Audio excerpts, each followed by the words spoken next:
नारायण नारायण। अहंकार के रूप। श्री राम किंकर जी महाराज। श्री रामः शरणं मम सप्तम। सुनि मृदुगूढ़ बचन रघुपति के, उघरे पटल परसुधर मति के। राम रमापति कर धनु लेहु, खेचेहु मिटेहु मोर संदेहु। देत चापु आपु ही चली गयहु, परशुराम मन विस्मय भयहु। जाना राम प्रभाउ तब, पुलक प्रफुल्लित गात।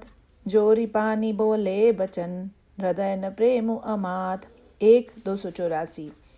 भगवान श्री राघवेंद्र जी की असीम अनुकंपा से नवरात्र के अवसर पर आयोजित कथा प्रसंग का आज समापन है।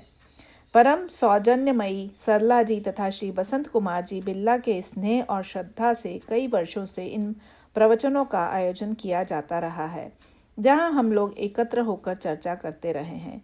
इन आयोजनों के आनंद में तब और भी वृद्धि हो जाती है जब सम्माननीय श्री घनश्याम दास जी का आगमन होता है।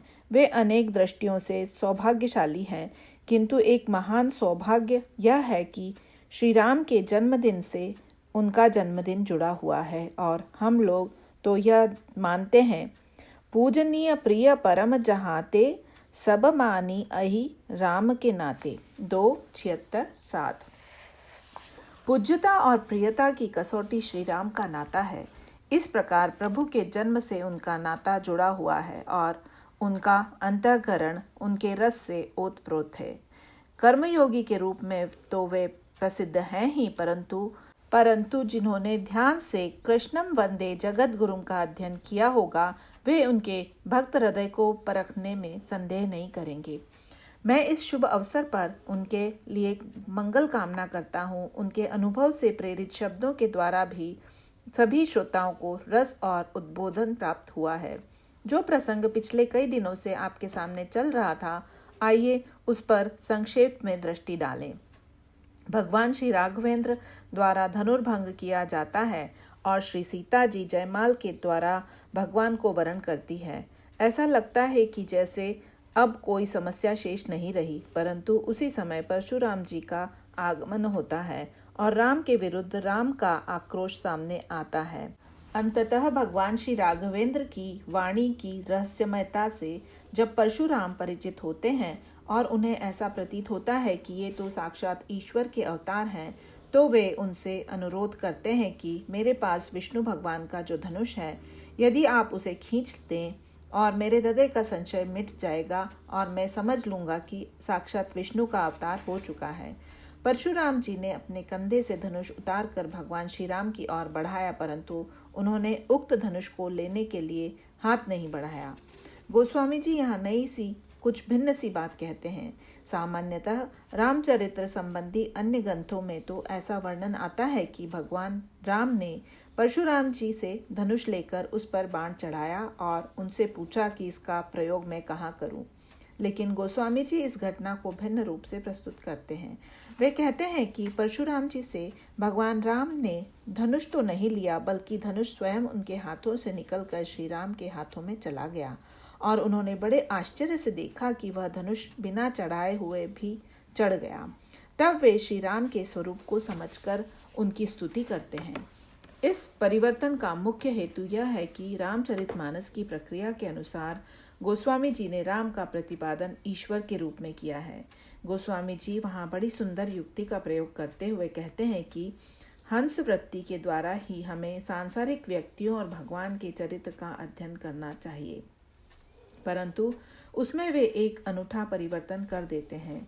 हंस के 2 गुण बड़े प्रसिद्ध हैं, जिनसे आप परिचित ही होंगे। हंस का एक प्रसिद्ध गुण यह है कि यदि दूध और जल को मिलाकर रख दिया जाता है तो वह दूध पी लेता है और जल छोड़ देता है। पर हंस के दूसरे गुण, दूसरी प्रसिद्धि के बारे में भी आपने सुना होगा कि मानसरोवर में रहने वाला हंस केवल मोती चुगता है, मोती के अतिरिक्त अन्य किसी वस्तु का सेवन नहीं करता। गोस्वामी जी कहते हैं कि हम लोगों को हंस वृत्ति ही धारण करनी चाहिए, और जब हम सांसारिक लोगों के चरित्र का अध्ययन करें तो हमें दूध का दूध और पानी का पानी करने वाला गुण को ध्यान में रखना चाहिए, क्योंकि सृष्टि में जितने व्यक्ति हैं उनके चरित्र में गुण और दोष विद्यमान हैं। ऐसी परिस्थिति में हमारा कर्तव्य यह है कि इस गुण दोषमयी सृष्टि से हंस के रूप में गुण ग्रहण करें और दोष का परित्याग कर दें। गोस्वामी जी का निम्न दोहा आपने पढ़ा होगा। जड़ चेतन गुण दोषमय विश्व कीन्ह करतार, संत हंस गुण गहई पय परिहरि बारी विकार 1:6। इस प्रकार गोस्वामी जी हमें प्रेरित करते हैं कि इतिहास और महापुरुषों के चरित्र का अध्ययन करते हुए हमें इसी हंस वृत्ति के द्वारा उनके गुणों को ग्रहण करने की चेष्टा करनी चाहिए। लेकिन जब भगवान राम का प्रसंग आता है तो वे यह एक नई बात कहते हैं। भगवान राम के संबंध में भी हमें हंस बनना है, किंतु प्रश्न उठता है कि भगवान के चरित्र के संबंध में भी क्या हमें हंस बनकर दूध को ग्रहण कर पानी को छोड़ देना होगा? इसके उत्तर में गोस्वामी जी ने कहा कि भगवान राम के चरित्र के संबंध में हंस के प्रथम गुण का प्रयोग न कर दूसरे गुण का प्रयोग कीजिए। हंस का दूसरा गुण है कि वह मोती के अतिरिक्त और कुछ नहीं चुगता। इसके अतिरिक्त भगवान राम का गुण दूध और पानी का मिश्रण नहीं, वह तो शुद्ध मोती है। राम वाल्मीकि संवाद में एक दोहा आता है जिसमें वे कहते हैं कि अपनी जिह्वा को हंसिनी बनाइए और संसार के संबंध में दूध और पानी को अलग करने की प्रक्रिया का पालन कीजिए। किंतु जब भगवान के विषय में विचार करने लगे तो उक्त वृत्ति का अनुसरण नहीं करना चाहिए, क्योंकि भगवान में गुण और दोष का मिश्रण नहीं है। ईश्वर तो परिपूर्ण है। अतः महर्षि वाल्मीकि कहते हैं, जसु तुम्हार मानस बिमल हंसिनी जीहा जासु, मुक्ता हल गुण गन चुनई राम बसहु हिय तासु 2:128। जिसकी जीवा हंसिनी बनी हुई है, आपके गुण गण रूपी मोती को चुगती रहती है, आप उनके हृदय में निवास कीजिए। गोस्वामी जी का अभिप्राय यह है कि संसार में प्रत्येक व्यक्ति का चरित्र गुण दोषमय है, परंतु एकमात्र भगवान राम ऐसे पूर्ण चरित्र हैं जहाँ यह देखने की चेष्टा मत कीजिए कि उसमें क्या ग्राह्य और क्या त्याज्य, क्या दोष है और क्या गुण है। यह तो ऐसी शुद्ध मुक्ता है जिसे हमें हंस बनकर ग्रहण करना है। इसी प्रकार श्री राम के ईश्वरत्व की अभिव्यक्ति और प्रतिष्ठा के लिए तुलसीदास जी जब भी कोई प्रसंग प्रस्तुत करते हैं तो उनकी दृष्टि इसी ओर होती है। तो क्या भगवान राम परशुराम से धनुष लेकर चढ़ा दे? यह तो मानव दृष्टि से भी संभव है कि किसी का धनुष कोई अन्य चढ़ा दे, लेकिन गोस्वामी जी पाठक और श्रोता को यह लिखकर चौंकाते हैं कि परशुराम जब भगवान राम को धनुष देने लगे तो वह उनके हाथ से निकलकर अपने आप चला गया। इत चापू आपू ही चली गयऊ 1:283-8। प्रस्तुत प्रसंग का अभिप्राय यह है कि इसके द्वारा हमारे अंतःकरण में भगवान श्री राघवेंद्र के ईश्वरत्व की प्रतिष्ठा की जा रही है।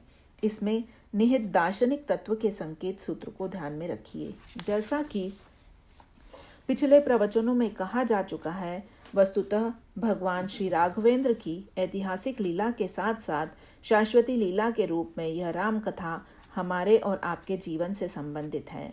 गोस्वामी जी नाम वंदना प्रसंग और विनय पत्रिका में बार बार इस बात को दोहराते हैं कि त्रेता युग में जो इतिहास घट चुका है वह व्यक्ति के जीवन और अंतर्मन में सर्वदा चलता रहता है। अतः व्यक्ति का कर्तव्य है कि वह अपने आंतरिक जीवन में उन घटनाओं की प्रतिष्ठा और श्री राम के अवतरण के माध्यम से उन समस्याओं का समाधान करे जो त्रेता युग में केवल बाहर थी, परंतु वर्तमान युग में प्रत्येक व्यक्ति के अंतःकरण में विद्यमान है। इस संदर्भ में एक संकेत किया गया था कि इसी प्रसंग के बाद तब परशुराम जी का धनुष स्वयं भगवान राम के हाथों में चला जाता है तो दो महापुरुषों के अंतःकरण की भ्रांति और संशय मिट जाता है तथा उन्हें कृतकृत्यता का बोध होता है। वे दोनों संसार के तात्कालिक सर्वश्रेष्ठ महापुरुष थे। एक थे महाराज जनक और दूसरे परशुराम जी, जिन्हें हम अंश अवतार के रूप में देखते हैं। परशुराम जी ने जब भगवान श्री राघवेंद्र की स्तुति की तो उसकी एक विशेषता यह है कि उन्होंने श्री राम के लिए 9 बार जय शब्द का प्रयोग किया। यूं भी गोस्वामी जी ने 9 का अंक बड़ा प्रिय है। वे 9 में परिपूर्णता देखने के अभ्यस्त हैं। अतः परशुराम जी द्वारा 9 बार जय शब्द का प्रयोग करने के पीछे भाव यह है कि वे क्रोध से भरकर भगवान श्री राघवेंद्र को एक साधारण राजकुमार समझकर फटकार रहे थे और कह रहे थे कि तुम में यह साहस कैसे हुआ कि तुमने अपना नाम राम रख लिया। अगर तुम कल्याण चाहते हो तो अपना राम नाम छोड़ दो, अथवा यदि तुम अपने को योग्य समझते हो तो शस्त्र उठाकर मुझसे लड़ो। उस समय भगवान श्री राघवेंद्र ने कहा कि महाराज, लड़ाई तो बराबर वालों से होती है, हमारी आपकी तो कोई बराबरी नहीं, क्योंकि मेरे 2 ही अक्षर का नाम है और आपका नाम है परशुराम। इस प्रकार आपका नाम भी मुझसे बहुत बड़ा है। लेकिन भगवान राम ने एक वाक्य और कहा, देव एक गुण धनुष हमारे, 9 गुण परम पुनीत तुम्हारे। 1 281 4। महाराज, मुझ में तो कोई गुण है ही नहीं। तनिक भगवान राम के वाक्य की गरिमा पर ध्यान दीजिए, क्योंकि गोस्वामी जी ने इस वाक्य को स्पष्ट करने के लिए जिन गूढ़ शब्दों का प्रयोग किया है वह सुनी, मृदु, गूढ़। भगवान राम की वाणी सुनने में मृदु किंतु अंतरंग में गूढ़ है। भगवान राम की मृदुता यह है कि वे कहते हैं कि मुझ में एक भी गुण नहीं है, जबकि आप में 9 गुण हैं। और गूढ़ता इस अर्थ में है कि वे अपने रूप के अंतर को प्रकट कर देते हैं। ईश्वर के विषय में प्रसिद्ध विवाद है कि वह सगुण है या निर्गुण। भगवान राम परशुराम से कहते हैं कि महाराज, मुझ में तो गुण है ही नहीं। प्रश्न यह है कि यदि गुण नहीं है तो व्यवहार कैसे चलेगा, और अगुण है तो क्या अगुण से व्यवहार चलेगा। अतः भगवान श्री राघवेंद्र ने उलाहना दिया कि महाराज, अगर गुण ही खोजना है तो जरा देख लीजिए, मेरे इस धनुष में 1 गुण है और मुझ में गुण का अभाव है। वस्तुतः भगवान राम का तात्पर्य यह है कि मैं अपनी दृष्टि में अगुण हूँ और भक्तों की दृष्टि में सगुण। श्रीमद् भागवत में भी ऐसा उल्लेख आता है कि भगवान से प्रश्न किया गया कि आप निर्गुण हैं या सगुण। उत्तर में उन्होंने कहा कि मैं निर्गुणम, मैं तो निर्गुण हूँ, किंतु सभी भक्त कहते हैं कि आप सगुण हैं। भगवान बोले कि यह ठीक है, भक्तों की दृष्टि से उनका कथन ठीक है, क्योंकि निर्गुणम माम गुणा सर्वे भजन्ति निरपेक्षकम। भागवत। वस्तुतः भक्तगण ही अपने अंतःकरण के गुणों का आरोपण कर मुझे सगुण बना देते हैं। इसीलिए मैं भक्तों का सदा ऋणी रहता हूँ। मैं पराधीन रहता हूँ, क्योंकि गुण मेरे नहीं, दूसरों के दिए हुए हैं। भक्तों में जिसे जो काम लेना होता है वह भगवान में वही गुण जोड़ देता है। जिसको रक्षा चाहिए वह कह देता है कि भगवान आप सर्वशक्तिमान हैं, और इसके साथ धीरे से कह देता है कि सर्वशक्तिमान हैं तो रक्षा कीजिए। तभी तो सिद्ध होगा कि आप हैं। जिसको कुछ मांगना होता है वह भगवान में उदारता का गुण जोड़ देता है। अभिप्राय यह है कि स्वयं ईश्वर तो गुणों से निरपेक्ष हैं, परंतु भक्त अपने गुणों के द्वारा भगवान को सगुण मानकर अपनी कामना और भावनाओं की पूर्ति करता है। इसीलिए भगवान राम ने कहा कि महाराज, मैं तो वस्तुतः अगुण का अगुण ही हूँ, मैं बिल्कुल सगुण नहीं बना। इसका सांकेतिक तत्व यह है कि यदि ब्रह्म अपनी दृष्टि में सगुण हो जाएगा तो वह ससीम हो जाएगा। इसीलिए गोस्वामी जी रामायण में कहते हैं, लीला सगुन जो कहई बखानी, सोई स्वच्छता करई मलहानी। 1 35 5। रघुपति महिमा अगुण अबाधा, बरनब सोई बर बारी अगाधा। 1 35 5। भगवान राम के चरित्र में उनकी सगुण लीला जल की स्वच्छता और अगुणता जल की गहराई है। इसका अभिप्राय यह है कि बाल्टी भर स्वच्छ जल में यदि कपड़ा धो दिया जाए तो वह तो साफ हो जाएगा, पर बाल्टी का जल गंदा हो जाएगा। इसी प्रकार यदि भगवान को ससीम मान लें तो उनके द्वारा हमारे अंतःकरण में शुद्धि भले ही आ जाए, पर स्वयं ससीम होने के नाते उनमें मलिनता आ जाएगी।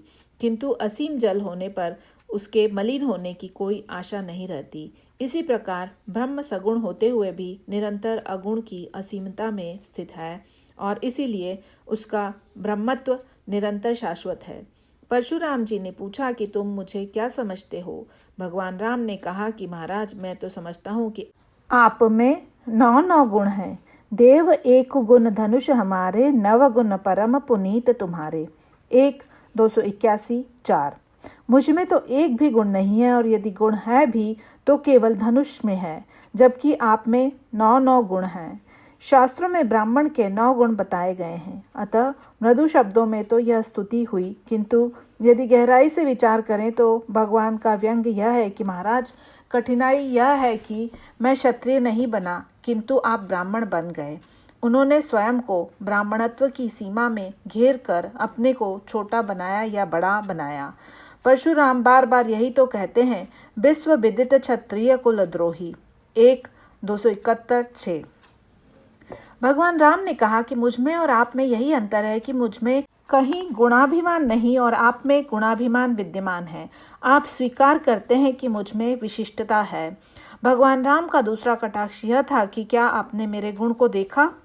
परशुराम जी ने जब दृष्टि डाली तो देखा कि भगवान राम के धनुष की डोरी उतरी हुई थी।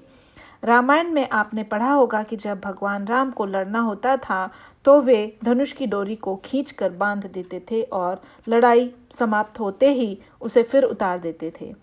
जिस समय परशुराम जी ने युद्ध की चुनौती दी उस समय भगवान राम के धनुष की डोरी उतरी हुई थी। मानो भगवान राम ने कहा कि मुझ में तो एक भी गुण नहीं है, और गुण है भी तो धनुष में, और सो भी ऐसा गुण है कि जब जरूरत होती है तो उसे चढ़ा लेता हूँ और जब चाहे उतार लेता हूँ। यह तो आपका ही गुण है कि जो चढ़ना जानता है, उतरना नहीं। आपने गुणाभिमान को स्वीकृत करके स्वयं कहा है कि मैं ब्राह्मण हूँ, मैं क्षत्रिय जाति का द्रोही हूँ। साक्षात ईश्वर का अंश होते हुए भी आपने अपने व्यक्तित्व को एक जाति विशेष से जोड़कर परिच्छिन्न बना लिया। यही तो आपकी समस्या है। किंतु परशुराम जी इस सत्य को नहीं समझ पाते, अतः वे परीक्षा लेने के विचार से कहते हैं कि आप मेरे इस धनुष को चढ़ा दीजिए। आपको याद होगा कि यह भगवान विष्णु का धनुष है और विराट रूप में भगवान विष्णु चित्त के प्रतीक हैं। अहंकार शिव बुद्धि अज मन सचि चित्त महान, मनुज बास सचराचर रूप राम भगवान। 6-15। श्री राम अभी शिव का धनुष तोड़ चुके हैं। भगवान शिव समष्टि के अहंकार हैं और अहंकार का प्रतीक वह धनुष खंडित हो चुका है। परशुराम की कसौटी यह है कि अगर आप इस धनुष को खींच लेंगे तो मैं समझ लूंगा कि आप अवतार हैं। लेकिन भगवान श्री राघवेंद्र ने अनोखा कौतुक किया। उन्होंने अपना हाथ आगे नहीं बढ़ाया और धनुष स्वयं उनके पास चला गया। इसका तात्पर्य यह है कि साधारण व्यक्ति को तो चित्त का निरोध करना पड़ता है। पातंजल योग दर्शन में योग की भाषा में खींचने का अर्थ प्रत्याहार बताया गया है। जब हम लोग का मन संसार की ओर जाता है तो उसे बलात् खींचकर हमें भगवान में लगाना पड़ता है। संसार के व्यक्ति को प्रयास पूर्वक चित्त को खींचना पड़ता है, किंतु भगवान को भी क्या प्रयास पूर्वक चित्त को खींचना पड़ता है? भगवान बताना चाहते हैं कि न तो धनुष को तोड़ने में और न धनुष को खींचने में ही कोई प्रयास है। भगवान श्री राघवेंद्र ने एक रहस्यपूर्ण वाक्य यह कहा था कि धनुष मैंने नहीं तोड़ा, और इसका समर्थन लक्ष्मण जी ने भी किया।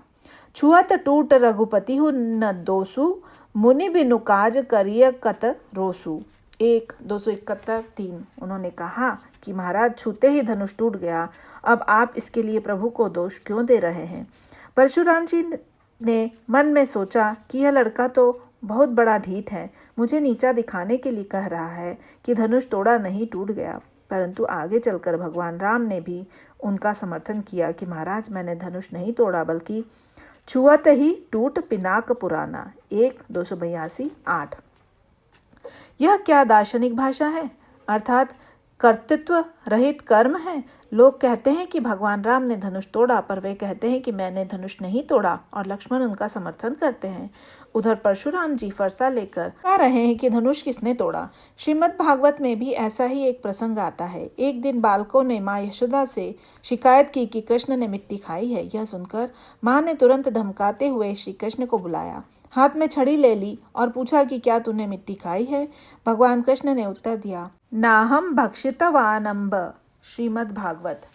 माँ मैंने मिट्टी नहीं खाई। उन्होंने कहा कि तुम्हारे जितने साथी हैं वे सब कह रहे हैं। श्री कृष्ण बोले, सर्वे मिथ्याभिशंसिनः, ये सबके सब झूठ बोल रहे हैं। इस पर यशोदा मैया ने कहा कि तुम्हारा भाई बलराम भी कह रहा है। राम अवतार और कृष्ण अवतार में इतना अंतर जरूर पड़ गया। वहाँ भगवान राम का समर्थन किया लक्ष्मण जी ने, और दोनों भाइयों ने एक ही बात कही।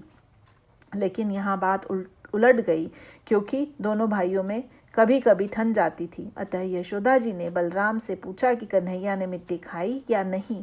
उन्होंने कहा कि अवश्य खाई थी। अब भगवान यह कैसे कहें कि ये झूठे हैं? इसीलिए उन्होंने कहा कि माँ यदि तुम्हें विश्वास न हो तो एक उपाय है, समक्षम पश्य से मुखम, तुम यह स्वयं मेरा मुख देख लो कि मैंने मिट्टी खाई है या नहीं। किंतु आगे बड़ी रोचक बात आती है। यदि कोई साधारण बालक होता तो वह मुंह खोलता तो उसकी जीभ में मिट्टी लगी दिखाई देती। श्रीमद् भागवत में वर्णन आता है कि अपने मुंह में भगवान ने सारे ब्रह्मांड का साक्षात्कार करा दिया।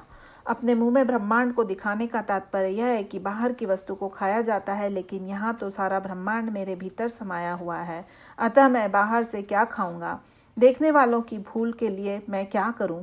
उपर्युक्त प्रसंग में भी ठीक दूसरा दृश्य है। वहाँ परशुराम जी फरसा लेकर धमकाते हुए पूछ रहे हैं कि धनुष किसने तोड़ा। लक्ष्मण जी भाई का समर्थन करते हुए कहते हैं कि श्री राम ने तोड़ा नहीं, टूट गया, और भगवान राम ने भी कह दिया कि मैंने नहीं तोड़ा। अतएव परशुराम कहते हैं कि अच्छा, यह धनुष चढ़ाकर दिखा दो तो मैं समझ लूंगा कि तुम्हें तोड़ने का अधिकार है। लेकिन भगवान कृष्ण ने जो कौतुक किया था वही भगवान राम ने किया। भगवान कृष्ण ने अपने मुख में ब्रह्मांड दिखाकर माँ के भ्रम को दूर कर दिया। इसी प्रकार परशुराम के मन में यह प्रश्न उठा कि बिना तोड़े धनुष कैसे टूटेगा। श्री राम ने कौतुक किया। परशुराम जी के देखते देखते धनुष स्वयं भगवान राम के हाथों में चला गया। मानो परशुराम जी को उत्तर मिल गया कि जैसे बिना चढ़ाए धनुष चढ़ गया वैसे ही बिना तोड़े टूट गया। महाराज, न तो मैं चढ़ाने वाला हूँ न तोड़ने वाला, दोनों में से कोई भी कर्तव्य मुझ में नहीं है। भगवान अपनी इस क्रिया के द्वारा अपने उस कर्तव्य रहित कर्म की ओर इंगित करते हैं जो उनके स्वरूप की विशेषता है।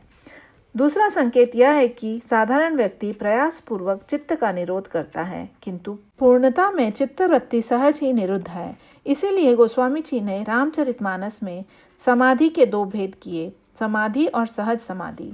समाधि में व्यक्ति प्रयास पूर्वक चित्तवृत्तियों को खींचता है और सहज समाधि का अभिप्राय है जहाँ चित्तवृत्तियां अपने आप खिंच जाती है। इसीलिए जब भगवान राम धनुर्भंग के लिए उठे तो गोस्वामी जी ने वहां भी सहज शब्द का प्रयोग किया है। ठाडे भये उठी सहज सुभाए, 1 253 8। सहजे चले सकल जग स्वामी, 1 253 5।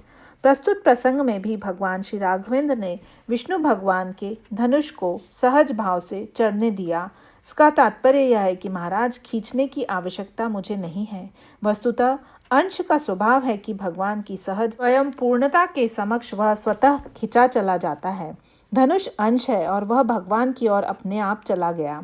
यूं धनुष बड़ा बुद्धिमान था और उसने दूसरे के अनुभव से लाभ उठाया। वह स्वयं परशुराम को छोड़कर जल्दी से भगवान राम के पास चला गया। धनुष ने सोचा कि भगवान ने अभी थोड़ी देर पहले एक धनुष को खींचने की चेष्टा की तो वह टूट गया। यदि कहीं उन्होंने मुझे खींचा और मैं भी टूट जाऊं, इससे अच्छा तो यही होगा कि मैं स्वयं खींचकर उनके पास चला जाऊं। बलपूर्वक खींचेंगे तो यदि कहीं तनिक भी कठोरता होगी तो टूटने का भय बना रहेगा।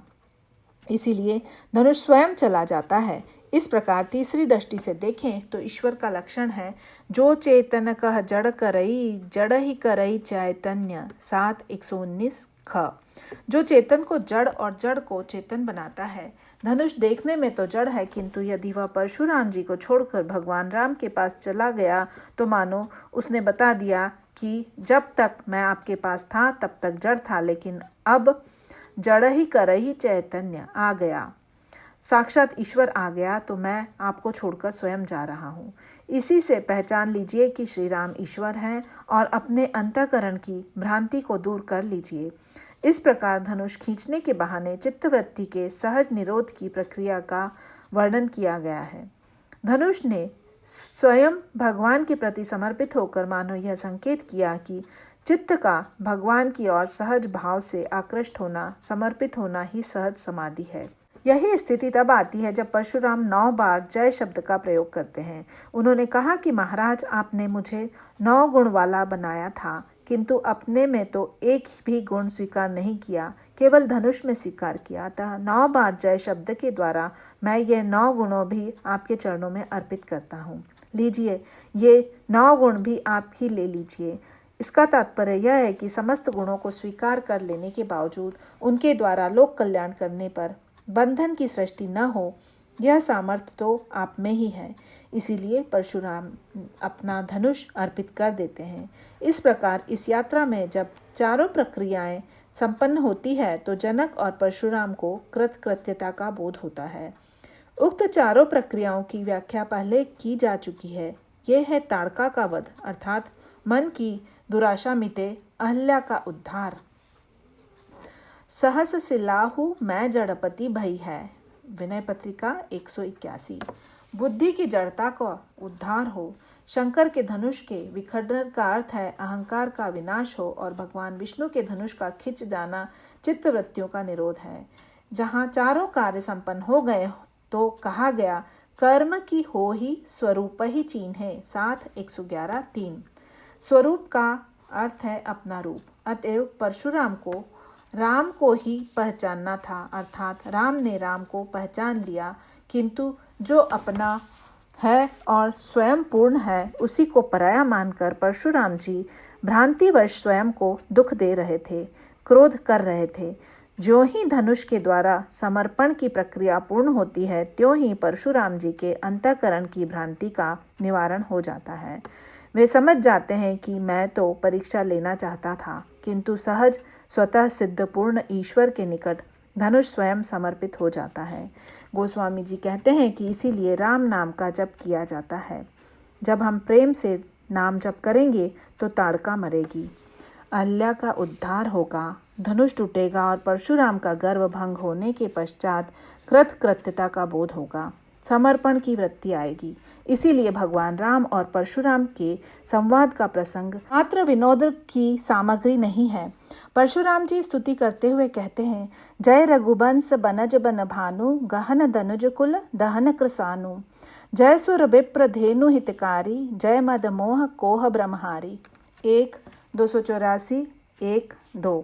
आप धनुष बाण लेकर आए और मैं भी फरसा लेकर आया, लेकिन मैं तो इससे लोगों पर ही प्रहार करता रहा, जबकि आपने दुर्गुण और दुर्विचारों का विनाश करने के लिए अवतार लिया। यदि हम गहराई से बैठकर देखें तो हमारे अंतर जीवन में त्रेता युग की समस्याएं आज भी विद्यमान हैं। आज भी रावण, कुंभकर्ण और मेघनाद विद्यमान है। ऐसी स्थिति में हमारा कर्तव्य है कि भगवान की शाश्वती लीला को हृदयगम करें। यदि भगवान राम केवल मनुष्य होते, भूतकाल के व्यक्ति होते, तो उनके चरित्र में पढ़ने को मिलता कि ऐसा हुआ था। आज ही हम लोगों ने श्री राम का जन्मोत्सव मनाया। जन्मोत्सव मनाने का अर्थ है कि हम मानते हैं कि श्री राम आज भी हैं। अतः हम प्रार्थना करें कि प्रभु हमारे जीवन में प्रकट होकर सभी लीलाओं को संपन्न करें। यदि परशुराम जी के समान हमारे अंतःकरण में संशय है तो वे हमारी चित्तवृत्तियों को बलपूर्वक अपनी ओर खींच लें। परशुराम जी ने बहुत अच्छी बात कही थी। उन्होंने कहा कि महाराज आप ही खींच लीजिए। तात्पर्य यह है कि जब कोई खींचता नहीं तो उसे खींचना पड़ता है, और यदि कोई स्वयं खींचकर चला जाए तो खींचने की आवश्यकता नहीं होती। इसीलिए गोस्वामी जी ने भगवान राम से कह दिया कि मुझे तो लंका की झांकी सबसे ज़्यादा पसंद आई, क्योंकि आपको अयोध्या में दशरथ जी ने बुलाया, चित्रकूट में वाल्मीकि जी और दंडकारण्य में ऋषि अगस्त्य ने निमंत्रण दिया, लेकिन जब आप लंका में आकर सुबेल शैल पर बैठ गए तो मुझे अत्यधिक आनंद आया। गोस्वामी जी ने कहा, एहि विधि कृपा रूप गुण धाम रामु आसीन, धन्य ते नर एहि ध्यान चे रहत सदा लय लीन। 6:11। धन्य है वे व्यक्ति जो सदा आपके ध्यान में डूबे रहते हैं। तुलसीदास जी ने कहा कि महाराज आपका यह ध्यान ही सबसे अच्छा है। भगवान ने पूछा क्यों? उन्होंने कहा कि मेरा हृदय न तो अयोध्या की तरह, न चित्रकूट की तरह और न दंडकारण्य की तरह ही है। मेरा हृदय तो लंका की तरह है, जहाँ का स्वामी आपको भीतर घुसने नहीं देना चाहता था, किंतु आप बलपूर्वक घुसकर बैठ गए। इसी प्रकार मेरे हृदय में भी आप बलपूर्वक घुसकर बैठ जाइए, तभी मेरा कल्याण होगा। इस प्रकार दोनों प्रक्रियाएं हैं, चाहे हम ईश्वर की ओर खींचे चले जाएं अथवा ईश्वर से प्रार्थना करें कि वे ही हमें अपनी ओर खींच लें, आकृष्ट कर लें। उक्त दोनों प्रक्रियाओं में से यदि एक भी संपन्न हो जाएगी तो हमारे जीवन में श्री राम की लीला आज भी अवतरित हो सकेगी, इसमें संदेह नहीं है। जय श्री राम।